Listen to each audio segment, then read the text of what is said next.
It's been 2 years since you wrote and released a song, and now you're back! Tell us more about it, Lisa. Basically, it's about a person who got in love and sobrang sure na siya sa taong minamahal niya, but it turns out, hindi ikaw yung gusto niya makasama sa future niya. That is so heartbreaking. So, what's your inspiration for this song? My inspiration? My previous relationship. Huh? You're the best thing that has ever happened to me, Lisa. Sinasabi mo lang yan kasi anniversary natin ngayon. It's true! You made me stronger but at the same time softer. I'm so lucky to have you. Ang cringe mo! I know minsan lang ako maging sweet pero bumabawi ka naman sa actions. Yes, I know. Oh my gosh! Oh my gosh! Alam kong 1 taon pa lang tayo pero pwede na ba kitang pakasalan? I'm really sure about what I feel about you, Lisa. I really wanna marry you. Of course! Ramdam ko lang na ikaw yung taong para sa akin. So, yes! It's a yes! I'm sorry. I'm sorry, Lisa. Louie, you just proposed to me 3 months ago. Ito yung sing-sing mo. Nakikita mo ba to? Ito yung sing-sing na binigay mo. Ano yung sinasabi mo? Ano yung sinasabi mo bumalik sa'yo yung ex mo? She called off her engagement and then she went to me and then she chose me. Kaya mo ako iiwan? Ganun lang yun? Bilis naman. Ay, ano yung sinabi mo na I'm the best thing that has ever happened to you? Ano yung sinabi mo na sure ka sa nararamdaman mo sa akin? Ano yung sinabi mo na you really wanna marry me? Ano yun? Guni-guni ko lang? Nananaginip lang ako? I didn't mean to hurt you. Intentional yung ginawa mo! I truly loved you. Pero kasi it got messy and nung sinabi niya yun, I realized that I wanna be with her. All my friends who kept on saying na red flag ka. Kasi wala ka raw emotional intelligence. Gusto mo raw ako agad pakasalan kahit hindi naman tayo masyado nagde-date. Na you always seek validation elsewhere. Pero kahit ganun, I still chose you. Tapos sabay ganito. Para mo naman akong ginawang basura yan. I'm sorry. I don't expect you to forgive me. I just hope one day you find someone who never doubts choosing you.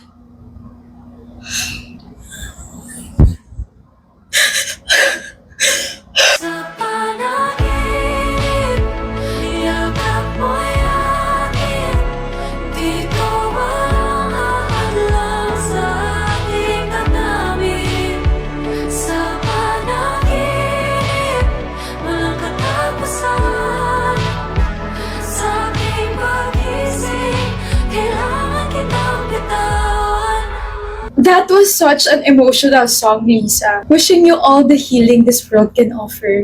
Thank you. Weird. First time kitang makitang tahimik ah. Nilalagnat ka ba? Seryoso ka pala talaga. Sige, I'm listening. Ang dami ko lang iniisip, like about everything. Deadlines, classes, us. Wait! Us? As in, Isla and Noah? Like, as in us? Or classmates, groupmates na us? About us.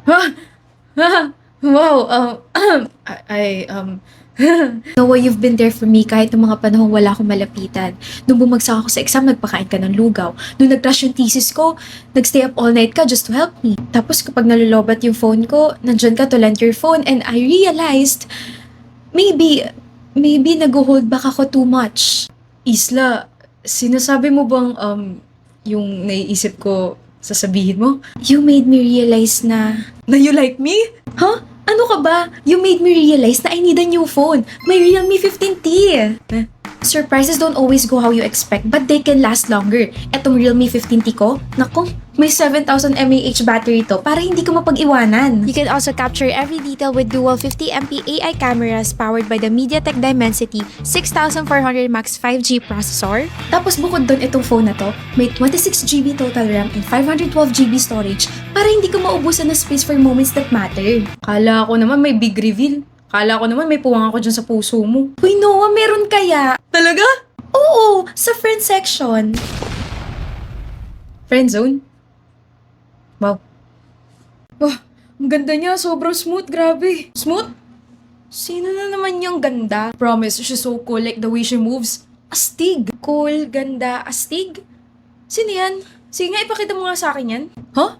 Wait, hindi mo pa siya kilala? Ayan na. Defensive. Sumi siya talaga. Niloloko mo ba ako, Kai? Ha? After everything, hantong na tayo sa ganito? Ako, magpapakasal tayo in the future. Nakakaiyak ka naman.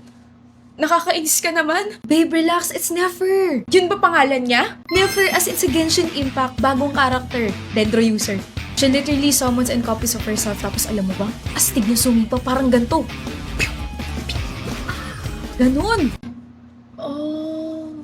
All this time, nagsiselos ako sa isang fictional character. Ayan, overthink kasi agad. Eh, mali ko ba? The way you describe her, parang... turuan na lang tayo maglaro. Next. Couple goals yarn. Lutuan mo muna ako. Suyuin mo muna ako. Kung gusto niyo makuha si Nefer, click the link in my bio to download Genshin Impact. Here's a little gift for your journey. Puwet ko o puwet niya? Siyempre, puwet mo. Puwet ko o puwet ni Nerissa? Puwet mo. Puwet ni Nerissa o puwet ng waitress? Oh, ba't di ka makasagot? Ano bang sagot yung hindi ka ma-high blood? Siyempre, puwet ko.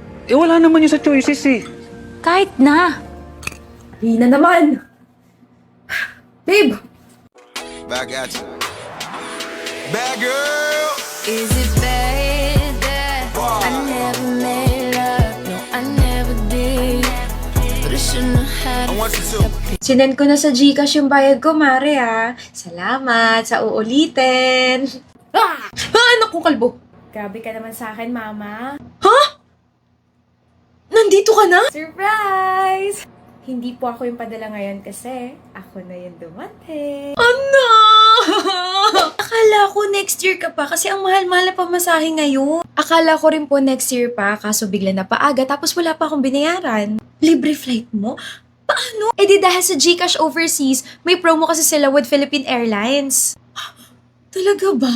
Lahat ng GCash users sa US basta verified at ginagamit ang app from October 1 to November 30, may raffle entry for a chance to win round-trip tickets to the Philippines! Step 1, download, verify, and register your GCash account using your US plus 1 number. Step 2, use the GCash features available in the US from October 1 to November 30 para magkaroon na agad ng entry for a chance to win round-trip tickets to the Philippines. Winners are announced this December 10, 2025. Yan ang tinatawag na milagro ng Pasko. Hay, amoy anak ko na ulit tong bahay, hindi na amoy kahon. Totoo po, pero wag niyo muna hugasan yung kumot ko ha. Para maamoy mo pa ako pag alis ko. Huwag nang umalis. Kapag umalis ka pa, it's either magpapadala ka ulit ng balikbayan box, o ikaw yung ikakahon ko para hindi ka na makaalis dito sa bahay. Si Mama ang drama, gutom lang yan po. Kaya join the GCash Overseas and PAL raffle promo to win a trip back home. Hi, sweetheart. Will you marry me? What's your name? Wow, yan ang mga gusto ko. Mga suplada effect. Playing hard to get. If you want, manood tayo ng sine.